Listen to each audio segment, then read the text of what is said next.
é que às vezes, primariamente, nós queremos o like, o compartilhamento, queremos os aplausos, queremos os apoios humanos, ao invés de nos prostrarmos, mesmo no secreto, ou no banheiro, ou debaixo da laje, ou desligar o carro, ou entrar no mato, levantar a mão e dizer: te louvo, te agradeço, te louvo, te agradeço. Muitos dentre nós, doentes, clamamos por cura, mas quando a cura chega, é a gratidão que adoece.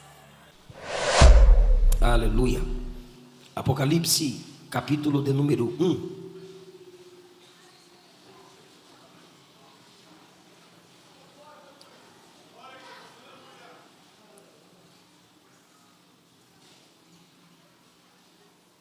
Eu quero ler com vocês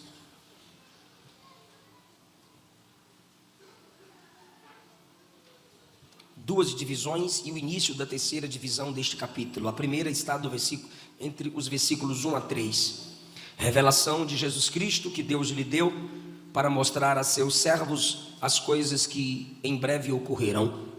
Ele enviou um anjo para apresentá-la a seu servo João, que relatou fielmente tudo o que viu. Este é o seu relato da palavra de Deus e do testemunho de Jesus Cristo.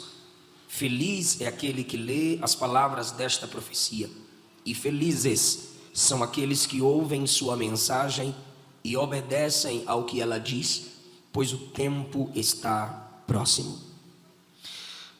A segunda parte deste capítulo está inserido a partir do versículo 4, que diz: Eu, João, escrevo às 7 igrejas na província da Ásia, graça e paz da parte daquele que é, que era e que há de vir, dos 7 espíritos que estão diante do seu trono e de Jesus Cristo. Ele é a fiel testemunha destas coisas, o primeiro a ressuscitar dos mortos e o governante de todos os reis da terra.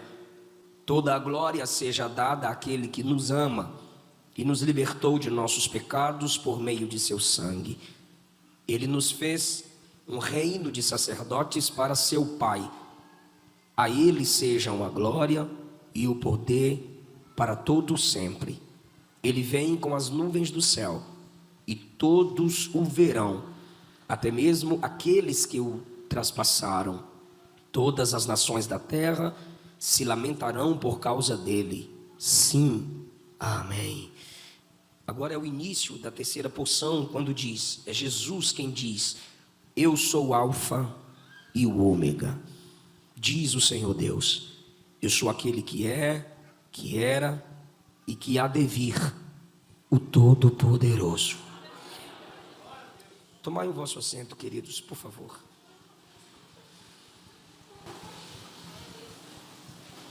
Neste capítulo está inserido o tema dessa linda festa, quando no versículo 8, João registra o que ouviu de Jesus, reverberando a palavra do Pai,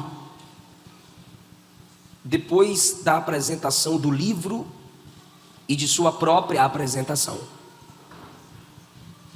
Diferente de Paulo, João apresenta o sentido do livro, João apresenta o valor do Apocalipse, depois ele se apresenta, depois de se apresentar, ele apresenta a Trindade Santa. Depois de tais apresentações, a conclusão é Jesus reverberando o poder da Trindade, Todo-Poderoso. É Jesus verbalizando a João, que nos escreve o atributo da onipotência divina. João apresenta o livro, se apresenta, apresenta a Cristo e Cristo se apresenta. Ele apresenta o livro, se apresenta, apresenta a Trindade, e Cristo, que faz parte da Trindade, se auto-apresenta. Eu quero falar com vocês, subordinado ao tema, revelação vitoriosa. Por que revelação vitoriosa? Porque é isso que o Apocalipse é, uma revelação vitoriosa. Pregando na cidade de Anápolis, interior de Goiás, sobre o Apocalipse, eu havia pregado sobre o juízo final.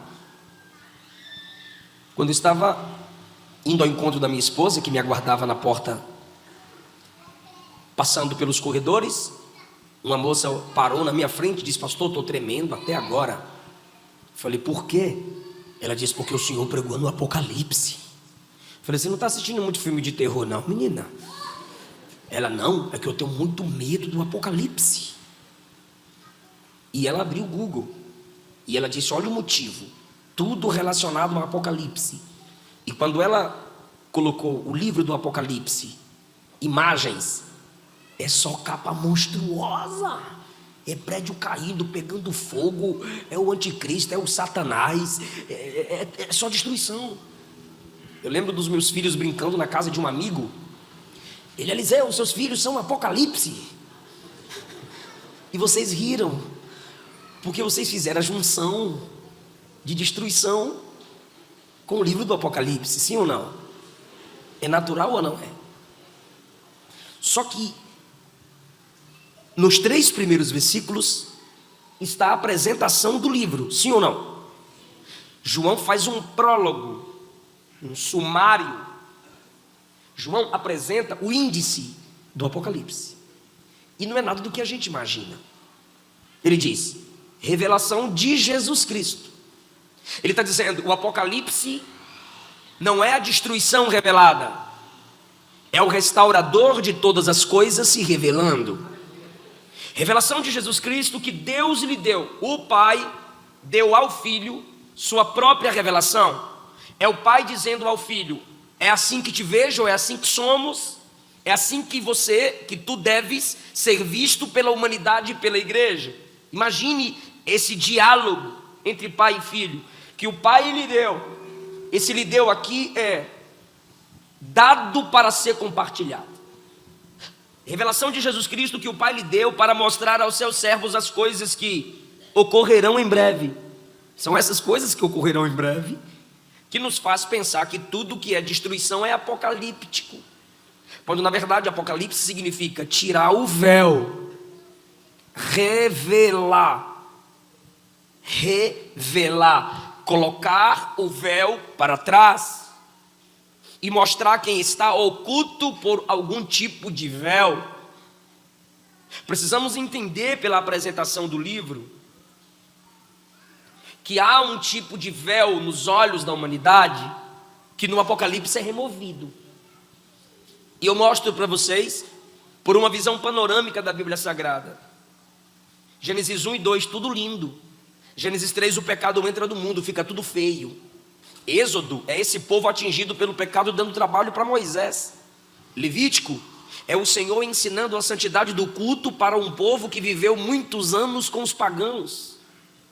Números, Deuteronômio, é Deus tendo que repetir suas palavras a um povo rebelde. Os profetas, juízes, libertadores, era Deus levantando homens para trazer seu povo de volta, que foram atingidos pelo pecado de Gênesis 3. Os salmos são os homens falando com Deus, é o ser humano tentando se aproximar de Deus, porque o pecado o afastou. Provérbios é como o mundo deveria ser. Eclesiastes é como um mundo de fato é. Os evangelhos é a apresentação do Redentor do mundo sendo rejeitado por aqueles a quem ele quer redimir. Atos, problemas na igreja em seu início. E as cartas, Deus inspirando os apóstolos a resolverem problemas na igreja. Povo salvo pelo Redentor prometido em Gênesis 3, depois da entrada do pecado no mundo. Então tudo é difícil na Bíblia. Por isso que eu não tenho muita paciência com esse tipo de gente que lê Gênesis 1 na segunda, Mateus 5 na terça, Atos 4 na quarta, Apocalipse 13 na quinta. Aí eu vou fazer live e fica lá me perguntando quem é a besta do Apocalipse. É tu. Porque se a Bíblia é uma história, ela tem início, meio e fim. E se você de fato for ler a Bíblia como ela é, você vai começar pelo começo. O começo é o Gênesis. Você vai lendo e vai vendo os efeitos do pecado no mundo. E você, irmão, se tu lê a Bíblia e não se assustar, tu não está lendo a Bíblia, ou ela não está te lendo. Você vai lendo a Bíblia e vai ver: rapaz, o homem é mau mesmo, eu sou o mal. Você vai vendo como que a humanidade é inimiga de Deus. Se você não leu o Apocalipse, tu vai virar desigrejado mesmo. Se tu não leu o Apocalipse, vai desviar, vai para a católica, vai para o inferno. Se tu não leu o Apocalipse, você não vai entender. como acaba essa história. E o Apocalipse mostra, tudo está debaixo do controle dele. Ele pode permitir, ele pode decretar. O Apocalipse é Deus falando para a humanidade: eu dei corda para a humanidade, mas eu não soltei a ponta. De todos os pecados cometidos pelos homens, ele com justiça vai requerer. De todas as maldades feitas, se a justiça do homem falha, a dele não. Se nos outros livros da Bíblia você vê o diabo vencendo e derrubando grandes homens e mulheres, no Apocalipse o diabo é vencido. Se nos outros livros a igreja está sempre fracassando, no Apocalipse a igreja é vencedora. Revelação vitoriosa. Por isso que eu chamo o Apocalipse de revelação vitoriosa. Agora, por que a gente não medita, não ama e tem medo dessa revelação? Se você diz que é crente há 20, 30 anos e você não consegue amar o Apocalipse, não se interessa pelo Apocalipse, primeiro, o diabo vai te manter longe desse livro. Se você se mantém longe desse livro, não estou te chamando de possesso, mas pelo menos alguém para quem o diabo bate palmas, você é. Porque não há outro livro na Bíblia que exponha a derrota ou as derrotas de Satanás como este. O crente que não leu o Apocalipse chega em casa, tanto ele quanto ela, atribulado com o patrão ou com a patroa. O crente que nunca meditou na verdade do Apocalipse vai chegar em casa, depois do culto, atribulado ou atribulada com o pastor, com a vizinhança, não sei. Porque vira humanista. Coloca sempre as atitudes dos homens ou os homens acima de todas as coisas. Crente que nunca meditou nas verdades do Apocalipse, se chega em casa reclamando do que aconteceu no trabalho, na escola, na rua, na igreja, vai dizer: não é o ser humano não, é o capeta. Deve ser crente que assiste muito pregador neopentecostal, é o Satanás. Tem que expulsar com sal grosso, tem que cantar hino alto, tem que acender brasa, sei lá o que esse povo mais inventa, e coloca o diabo como fonte de tudo que acontece. Mas quem captou a mensagem do Apocalipse não faz isso, irmão. Ele medita, entra na mente dele o que está no versículo 5, e daqui a pouco a gente chega com mais detalhe. Jesus é o governante dos reis da terra. Está na sua mente a soberania divina, se você já meditou no Apocalipse. O diabo te quer longe desse livro, porque te faz pensar que os governantes da terra estão no domínio. Mas o Apocalipse diz: não. Se no Gênesis você vê Nimrod, se no livro de Daniel você vê Nabucodonosor, Belsazar, se lá para o livro dos profetas maiores e menores você vê os reis das nações, nos evangelhos e Atos, Herodes, se nas cartas você vê a idolatria a Nero, e no capítulo 1 de Apocalipse tem uma influência de Domiciano, quando você se aprofunda nesse livro, você reconhece que pode ter reis, mas só um é rei dos reis, só um é o governante de todos, até de Satanás. O diabo caiu tentando liderar e continuou sendo servo, porque ele só faz o que Deus permite. Você precisa amar esse livro, você precisa ler o Apocalipse, você precisa cantar o Apocalipse. E o máximo que a gente pega, isso não é crítica, pode ser, o máximo que a gente pega do Apocalipse é santo, santo, santo. Rua de ouro, rua de ouro, rua de ouro. Eu vou subir, não vou ficar aqui. Lúcio Freire é um dos compositores que mais consegue se aprofundar em alguns textos escatológicos baseados no Apocalipse. Agora nós, como igreja, o nosso devocional, a nossa fome pelas Escrituras, a gente não escolhe primariamente o Apocalipse, pelo menos a maioria. Então, vejamos se nós não estamos errando. Primeiro, erramos porque o Apocalipse revela Cristo. E se você é cristão, se você é cristã, você tem que conhecer Cristo por completo.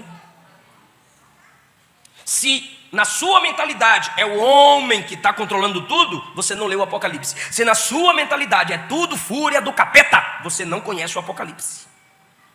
Você precisa ter esse véu tirado. Por quê? Porque se esse véu humanista e satânico é tirado de seus olhos espirituais, você percebe a apresentação do Apocalipse. O Apocalipse revela Cristo.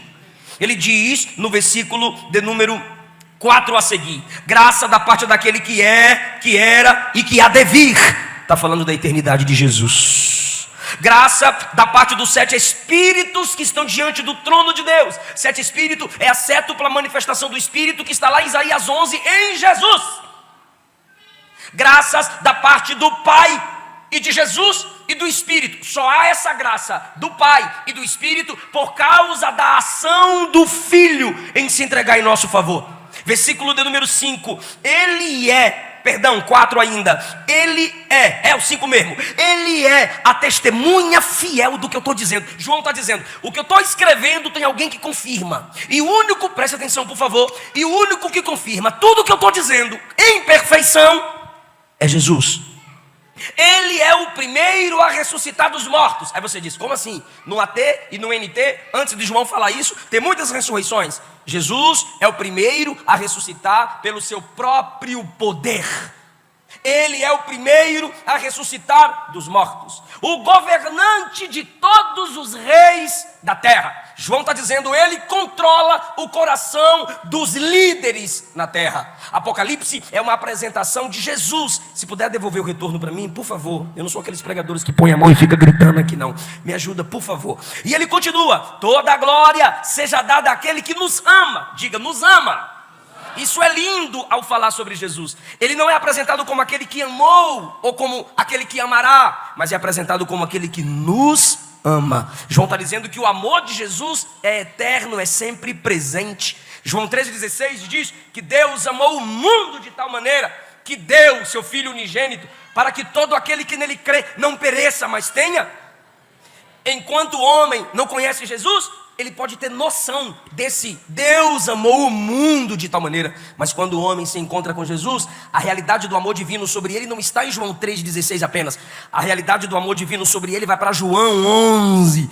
E João 11 diz assim: e Jesus amava a Marta, a Maria, a Lázaro. João 11 dá o nome daqueles a quem Jesus ama. Então, quem se encontrou com Jesus não simplesmente diz: Deus ama o mundo. Não, quem encontrou Jesus diz: eu sinto o seu amor, Ele me ama, Ele me ama. João está apresentando esse Cristo que é o principal do Apocalipse, aquele que nos ama.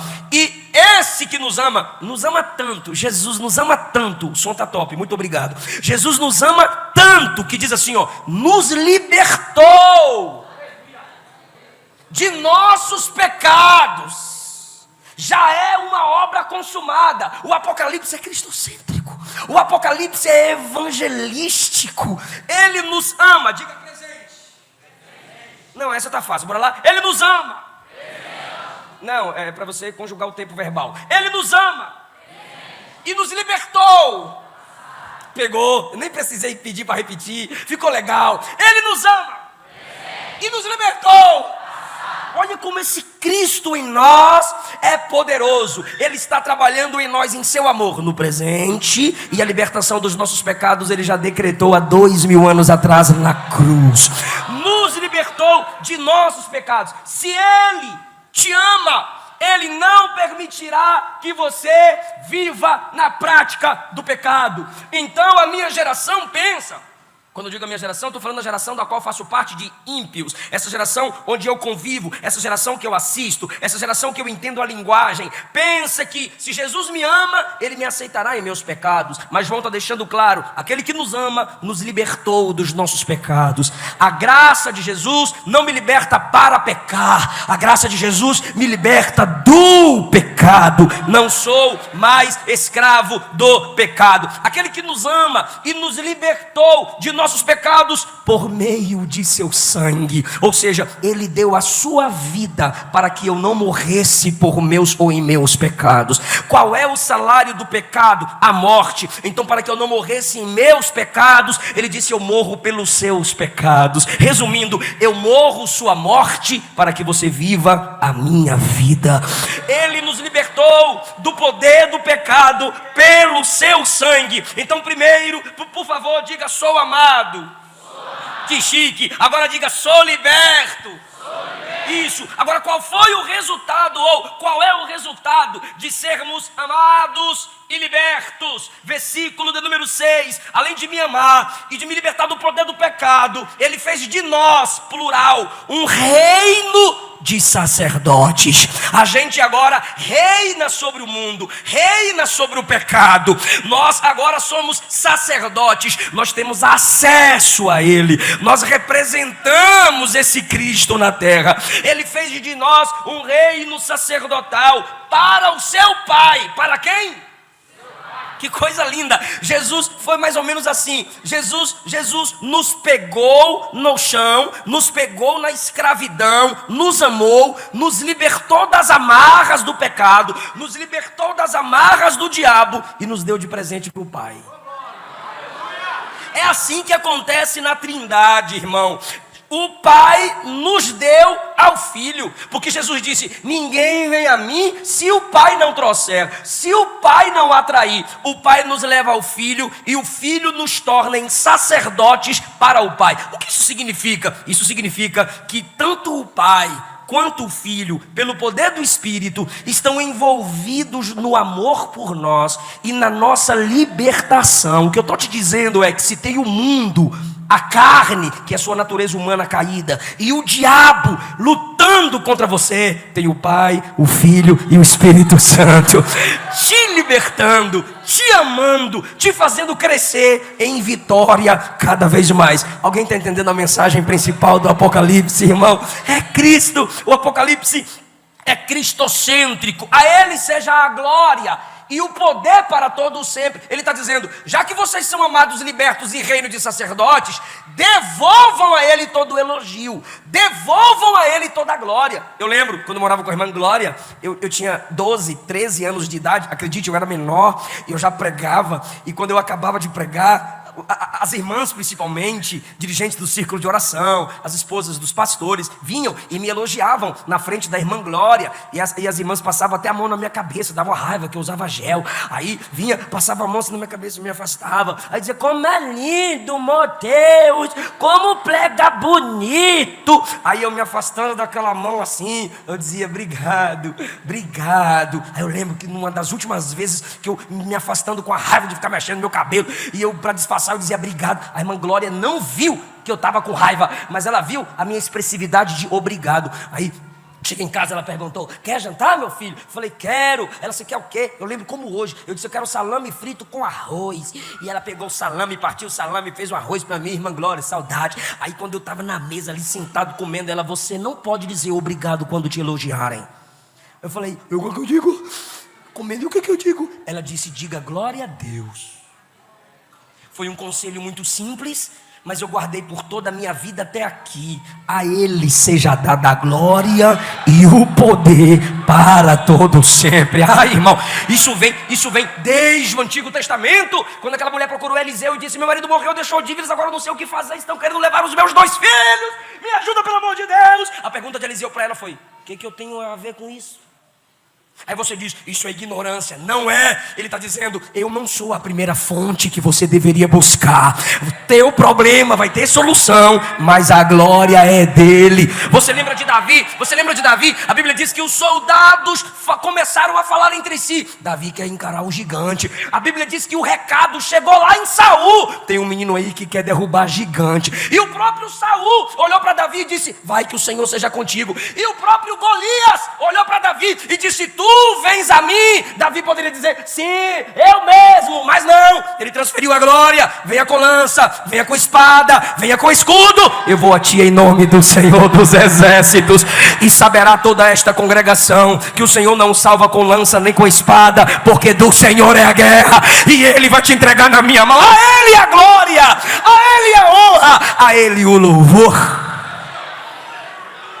É que às vezes, primariamente, nós queremos o like, o compartilhamento, queremos os aplausos, queremos os apoios humanos, ao invés de nos prostrarmos mesmo no secreto, ou no banheiro, ou debaixo da laje, ou desligar o carro, ou entrar no mato, levantar a mão e dizer: te louvo, te agradeço, te louvo, te agradeço. Muitos dentre nós, doentes, clamamos por cura, mas quando a cura chega, é a gratidão que adoece.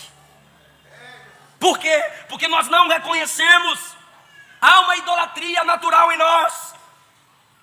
O nosso coração é uma fábrica de ídolos.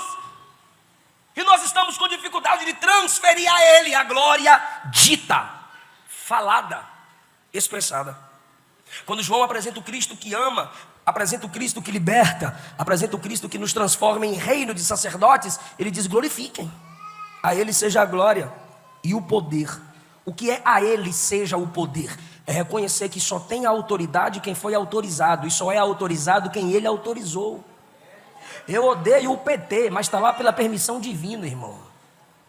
Você pode odiar o que você quiser odiar, mas há um soberano sobre todas as coisas. Se Ele permitiu para punir nossa nação, que essa nação se humilhe diante de Deus. Se Ele permitiu para quebrar a idolatria política em muitos púlpitos e no coração de muitos líderes, que seja feita a vontade dEle. A Ele seja a honra e a glória para todos sempre. E se tu quiser dizer amém, tu diz. A Ele seja a glória, a Ele o poder. Todo o poderio é transferido, toda a autoridade é dada por Ele aos homens. E agora, com certeza, nas versões tradicionais não estão aqui, a minha está um pouco mais próxima do grego, quando diz assim, ó, Ele vem com as nuvens. Algumas versões dizem, eis que vem. Esse eis que vem, você precisa lembrar da expressão de João, eis o Cordeiro. O que é esse eis? É vejam, vejam, Ele vem com as nuvens. João está tendo um vislumbre antecipado do que brevemente há de acontecer. Aleluia. João está enxergando o Cristo glorioso que virá sobre tudo e sobre todos. Vejam, Ele vem com as nuvens do céu. Esse com as nuvens é cercado com as nuvens.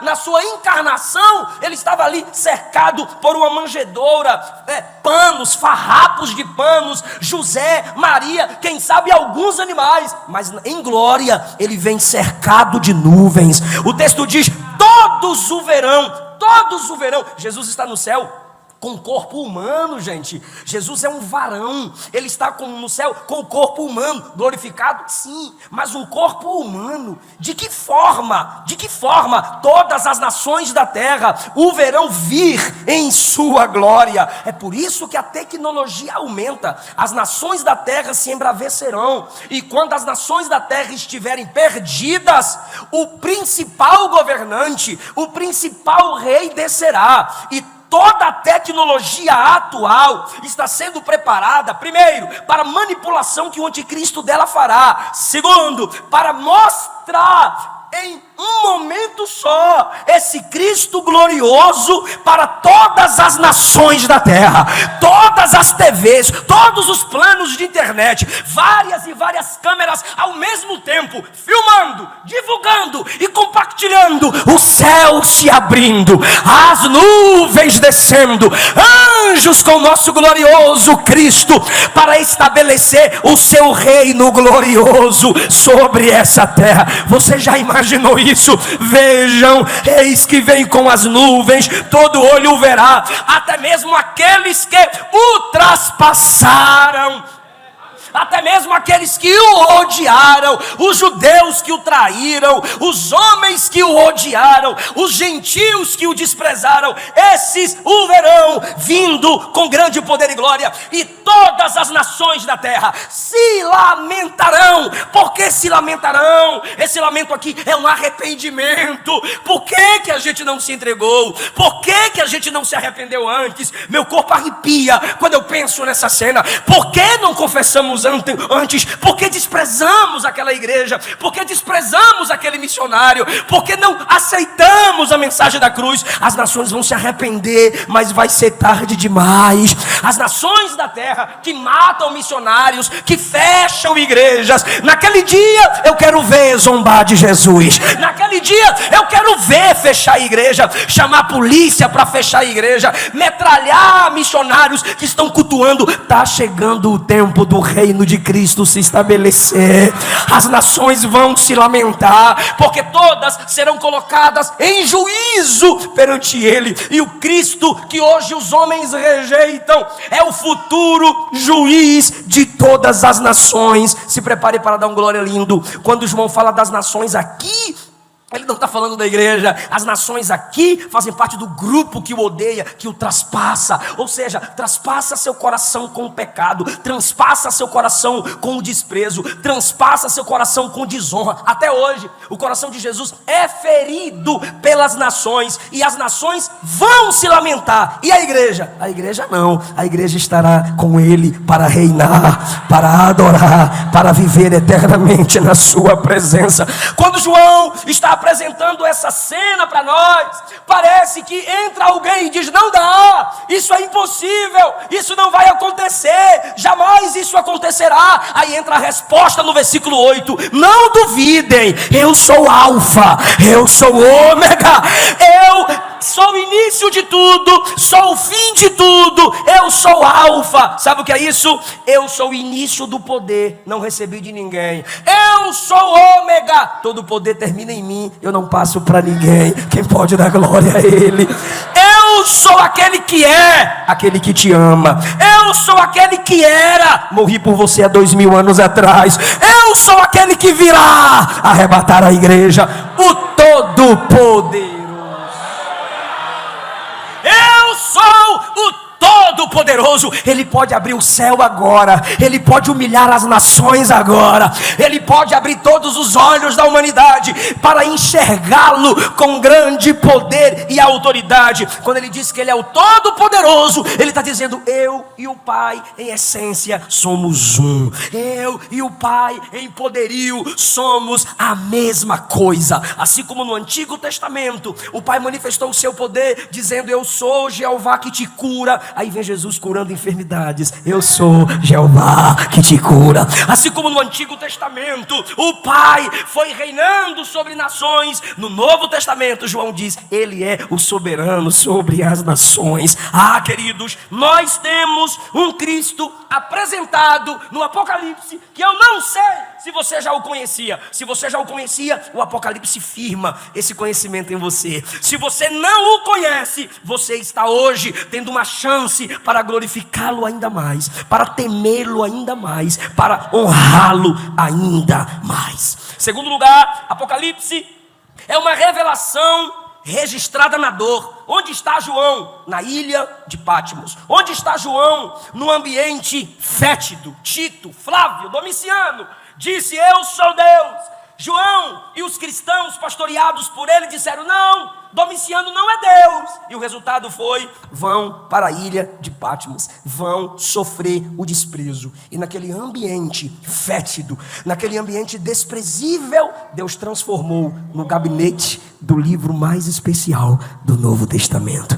Naquele ambiente onde qualquer um desistiria da vida, do ministério e do chamado, nós estamos tendo a maior revelação do Novo Testamento. Apocalipse é uma revelação registrada na dor. Eu lembro de uma parte de uma canção do hino da harpa: os maiores hinos e poesias foram feitos em tribulação. Foi na dor, foi num ambiente horrível de desprezo, angústia, que nasceu esse livro que humilha Satanás e glorifica o precioso nome de Jesus. Aleluia. Terceiro ponto: o Apocalipse é uma revelação vitoriosa. Primeiro, porque é cristocêntrico. Segundo, porque foi registrado na dor. E no reino de Deus, quando aquilo que tem o nascedouro na dor, tem muitos frutos para a glória de Deus. Terceiro, o Apocalipse é uma revelação compartilhada. Olha o que diz o versículo 1, e eu quero que você me ajude novamente. Revelação de Jesus Cristo que Deus lhe deu. Diga: o Pai deu ao Filho. Ok. Para mostrar aos seus servos o que deve acontecer. Ele enviou um anjo para apresentar a João. Diga: o Filho deu ao anjo. O anjo deu a João, que relatou tudo o que viu. Aí eu pergunto para você: João escreveu tudo o que viu para quem? Diga: para a igreja. Logo, Apocalipse é uma revelação o quê? Compartilhada. O Pai entrega a revelação ao Filho. O Filho chama o anjo e diz: passa isso tudo para o João. Aí o anjo chama o John e diz: olha, o Pai e o Filho mandou entregar para tu. E aí, irmão, João diz: igreja do Senhor, igreja do Senhor, Bem-aventurado é aquele que lê, e bem-aventurado aqueles que ouvem as palavras da profecia desse livro. Sabe o que isso quer dizer, irmão? Apocalipse não pode ser trancafiado. Apocalipse 1 não pode ser ocultado. O Pai deu ao Filho, o Filho deu ao anjo, o anjo deu ao João, João entregou para a igreja. Por quê? Porque João passou e a igreja continua triunfante. A igreja continua evangelizando. A gente precisa apresentar esse livro ao mundo. Essa revelação compartilhada. Tem muitos ministros, mas ela é uma só. Isso aqui é só para quem ama a palavra, eu vou repetir. O Apocalipse é revelação compartilhada. Por que compartilhada? Porque tem muitos ministros. O Pai, ministro 1, passou ao Filho, ministro 2. O Filho passou ao anjo, ministro 3. O anjo passou a João, ministro 4. João passou à igreja, que tem incontáveis ministros. São vários ministros dessa revelação, mas ela é uma só. Os ministros mudam, os ministros se alteram, os ministros passam, mas a revelação está aqui, permanecendo para sempre. Quem pode adorar esse Deus, irmão? Aleluia! Pode ser grande, pode ser pequeno, pode ser rico, pode ser pobre. Uns aplaudam, outros dão glória, aleluia. Outro diz, oh, aleluia, Deus. Muda o ministro, muda a característica do ministro, mas a revelação permanece para sempre. Ele vem, todo olho verá, ele é o Todo-Poderoso. Quem são os ministros? Eliseu, Lincoln, Paulo, jovens, senhoras, crianças, adolescentes, vários ministros, mas a revelação é: ele vem, todo olho verá, ele é o Todo-Poderoso. A revelação não muda. Passará o céu, passará a terra, mas as minhas palavras jamais passarão. Aleluia! A minha obrigação é só passar o bastão. O avô do pastor Paulo passou o bastão. Prega, filho. O pai do pastor Paulo recebeu o bastão e passou a ele. Vai pregando, filho. O avô vai pregando, neto. A mamãe vai pregando, filha. E a filha vai pregando, irmão. E assim sucessivamente nós vamos passando a revelação um ao outro. O que Deus te deu, pelo amor de Deus, conversa depois do culto, se não for sobre a pregação. O que Deus te deu, não guarde. O que Deus te deu, não oculte. E o que eu estou dizendo que Deus te deu é a Bíblia, tá, irmão? Porque nem toda profecia é para ser falada. Agora, o que Deus nos deu, a Escritura nos foi dada. Quantos morreram por causa dela? Olha o Apocalipse registrado na dor, registrado na solidão. Quantos sofreram, quantos morreram por causa dessa revelação. E tem crente que antes de ler o Apocalipse faz sinal de cruz. Vai ver se eu estou na esquina, irmão. Os ministros mudam, mas a revelação não muda. Por quê? Porque a fonte da revelação é eterna, é Jesus. Essa revelação é vitoriosa, e eu caminho para a conclusão, porque é para servos. Aleluia. É uma revelação para servos. O Pai serviu ao Filho, o Filho serviu ao anjo, o anjo serviu a João, e João serviu às igrejas. Ele diz no versículo 4: eu, João, escrevo às igrejas na província da Ásia. A revelação da palavra, pois o Apocalipse é baseado no todo das Escrituras. A revelação da palavra é para servos. Nós somos, Lucas capítulo 1 diz que os crentes, me escuta por favor, gente, quem está me entendendo diz amém. Lucas capítulo 1, quando Lucas, o doutor, estava fazendo uma pesquisa para escrever Lucas Atos, que é um volume só foi dividido para facilitar na sua compreensão. Quando ele estava pesquisando sobre as obras, pregações e milagres de Jesus, ele diz que as pessoas que viram os milagres de Jesus são ministros da palavra. As pessoas se contavam uns para os outros o que ouviam Jesus pregar e viam Jesus falar. São ministros. O que é o ministro? Servos da palavra. Irmão, quando você ouve uma pregação, você se torna responsável por ela. Ontem meu filho está com a mania de falar, de pedir frases sobre estudar para postar no Instagram dele. Tá uma chatice já. Onde chega, eu tenho um canal, se inscreve no meu canal.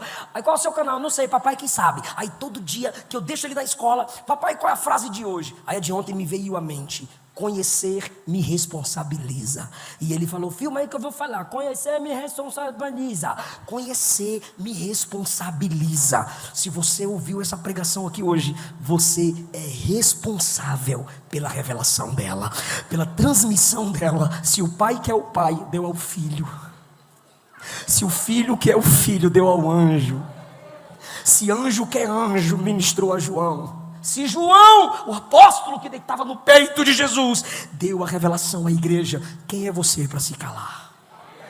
Quem é você para não servir esse mundo, servir a igreja com essa revelação? João, ele se apresenta como servo. Eu, João, servo do Senhor. Eu, João, escrevo. Eu, João, companheiro e servo no reino e nas aflições. Versículo de número 9. João, que corre o risco, irmão, ele pode ser morto, ele pode ser assassinado, mas ele está escrevendo uma revelação.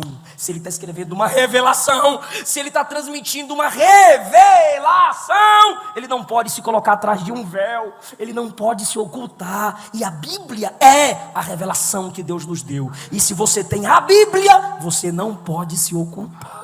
Você precisa se apresentar. E ele se apresenta. Versículo 4: eu, João, escrevo a vocês. Versículo 9: eu, João, irmão e companheiro de vocês. Ele estava à beira da morte, quase assassinado, mas não se escondeu. Aí eu fico olhando para uns crentes na igreja: pastor, não quero cargo, porque eu sou crente de banco. Se um membro da minha igreja falar isso para mim, eu vou dizer: vá congregar na praça pública. Lá tem banco para você ficar. Aqui ninguém é tão cheio que tenha tudo, ninguém é tão vazio que não tenha nada.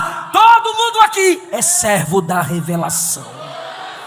Senta aquele maridão teu, minha irmã. Senta aquela esposa tua, meu irmão. Senta a sua família, senta seus pais, chama seus colegas, chama aquele grupo que está entristecendo o Espírito Santo e compartilha o que foi pregado aqui. Faz um resumão da mensagem que você escutou. Seja servo da palavra. Olha como tem humildade na revelação do Apocalipse. O Pai é Deus, o Filho é Deus, o Pai e o Filho, que é Deus, levam a revelação ao anjo, que é uma criatura angelical, e o anjo, que é uma criatura angelical, leva a revelação para João, que é uma criatura humana, e João, que é uma criatura humana, olha para nós, que somos humanos como ele, e mesmo assim, passa a revelação para nós, porque a grandeza da revelação está na fonte de onde ela veio. Sou fraco, mas essa revelação é forte. Sou passageiro, mas essa revelação é eterna. Levante a mão comigo, por favor. Clame comigo, diga: Senhor, dá-me graça, para que no abrir da minha boca, sua revelação seja exposta aos homens. Aleluia. Eu quero encerrar com um testemunho triste para mim. Eu fiquei triste, eu fiquei chateado. Eu não estava crente, eu estava desviado. Eu acabei de pregar Guaraí, interior do Tocantins. O irmão Fábio dirigia para mim. O irmão Fábio dirigia e a gente precisava passar num posto para abastecer. Tem um posto na saída de Guaraí e tinha um posto Tabocão mais à frente. E na saída de Guaraí tinha algumas moças prostitutas estendendo as mãos, e ainda à distância eu as vi, e eu disse: encosta o carro ali. Aí ele: varão. Eu falei: encosta o carro ali. Aí ele: você acabou de pregar, velho. Eu falei: encosta o carro ali. Aí ele foi. Aí quando chegou perto ele perguntou: é sério mesmo? Eu falei: é sério, encosta o carro ali. Meu coração ardeu no mundo espiritual para que o Fábio encostasse ali. Aí ele foi reduzindo, encostou. Aí eu falei: abre o vidro, Fabão. Fabão porque ele dá uns 3 de mim. Abre o vidro, Fabão. Ele: vou abrir não. Eu falei: abre o vidro, Fabão. Ele abriu o vidro. Aí uma das moças veio, olhou para mim, olhou para o Fábio e disse: vocês são crentes? Aí o Fábio: sim, ele é pastor, ele é pregador, ele está de terno, ele acabou de pregar ali. Aí ela olhou para ele e disse: eu não estou perguntando, eu estou afirmando. E eu me perguntando por que meu coração ardeu para parar aqui. Será que eu estou na carne? Aí eu olhei para ela e falei assim: por que você veio até o carro? Ela disse: eu sabendo que vocês são crentes, eu queria um folheto. Eu sabia que não tinha folheto, mas para disfarçar a minha falta de vergonha na cara, eu abri o porta-luvas, eu falei, não tem. Eu coloquei a mão para achar no bolsão, não tem. Tem aí na sua porta, Fábio? E Fábio, não tem. Eu disse, eu não tenho folheto. E ela se abaixou em lágrimas e disse, então fala alguma coisa de Jesus para mim. Fala pelo menos um versículo de Jesus para mim. As almas clamam e a igreja tem o único nome que liberta.